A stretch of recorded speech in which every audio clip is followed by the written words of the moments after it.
Donald Trump was expected to pull out of the Paris climate deal, and today he did just that.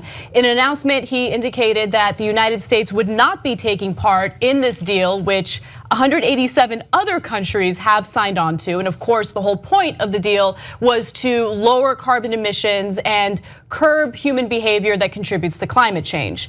Now, during his announcement, he gave some interesting reasons as to why the US needs to pull out. Let's take a look. In order to fulfill my solemn duty to protect America and its citizens, the United States will withdraw from the Paris Climate Accord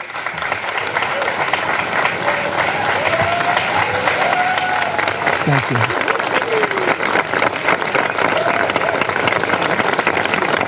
Thank you.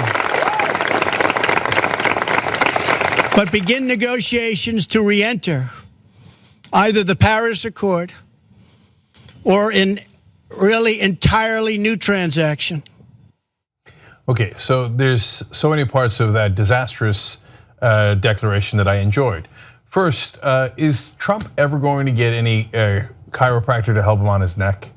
With a constant like this, okay, all right, now on the important stuff. That crowd was so enthusiastic, like, yes, we're gonna destroy the world, it's melting, we're gonna make it hotter, it's so smart. The second he used the word withdraw. He didn't even finish his sentence, he just said withdraw, and it was like, yes! Withdraw, destroy the planet, yes, yes. Okay, so, and then it's a classic Trump thing, like, we might re-enter, I'll negotiate a better deal, right? So, in the case of the Paris climate deal, I don't know which way he's gonna go on whether he's going to re-enter after the withdrawal or not.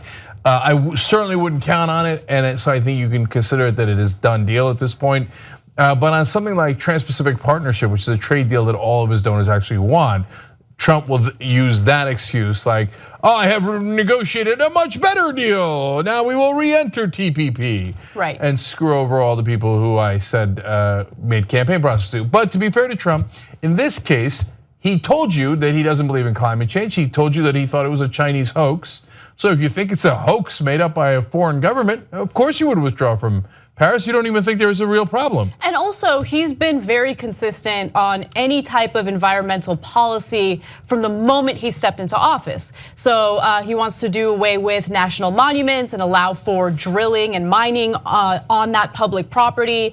He does not believe in climate change. He has been very open and honest about that. He wants to help increase jobs in coal, even those people who worked in that industry realize that those jobs are gone. I mean, he just has absolutely no concern for the environment whatsoever. And he also talks about how this deal just costs too much money. I really want to toss to the second video because I do have a response to it. So let's take a look. So we're getting out, but we will start to negotiate and we will see if we can make a deal that's fair. And if we can, that's great. And if we can't, that's fine. This includes ending the implementation of the nationally determined contribution and, very importantly, the Green Climate Fund, which is costing the United States a vast fortune. You know what also costs the United States a vast fortune? Extreme weather conditions, which destroy properties and tear families apart, kill people. There's also the issue of the inability to grow crops because of extreme weather conditions. I mean, that kind of stuff is pretty costly as well. And also having to find a way to relocate individuals living in the United States who happen to live on the coasts, but their homes are now underwater, which is something that we can expect certainly in the next couple decades. So that's pretty expensive, right? And a lot of lives are going to be impacted negatively as a result of our inability to participate in this very important pact.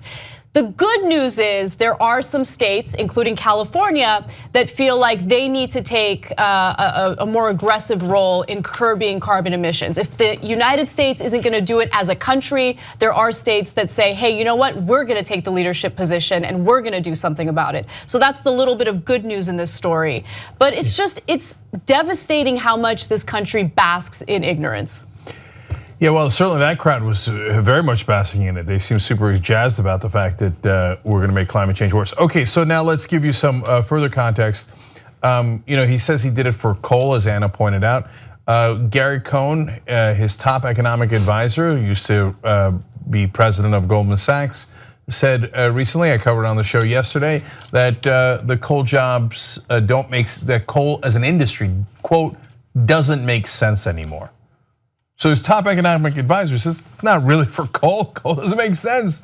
And he says, and nobody's liberal. He's just saying fracking is become so much better in his opinion and cheaper, et cetera, that coal is not economically viable.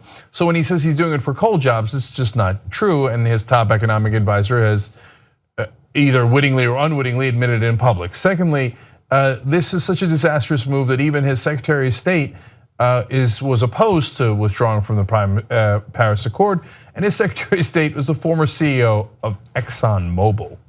So, and by the way, even the oil companies, along with a great majority of the corporations, actually came out on this one and were like, I wouldn't withdraw from that agreement. Now, the oil companies probably have got a lot of secret research on climate change.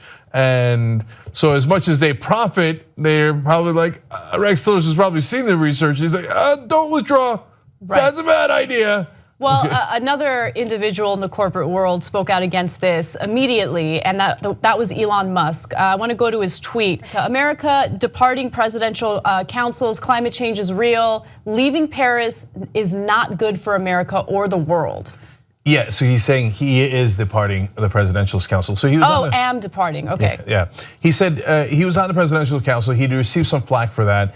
And he said, look, I'm working for change on the inside. And then as this decision was coming, he said, I want to be clear, I will leave the presidential council because that means I didn't affect change from the inside.